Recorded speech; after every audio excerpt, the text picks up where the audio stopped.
আজকে তৃতীয় দিনে আমরা ব্রোডার ঘরে প্রবেশ করতেছি। প্রথমে পা ভিজিয়ে নিতে হবে।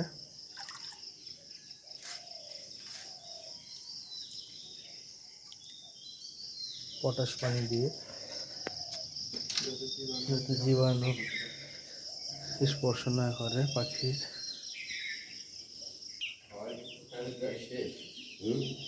খাবার তো স্যার বেশ খাইছে।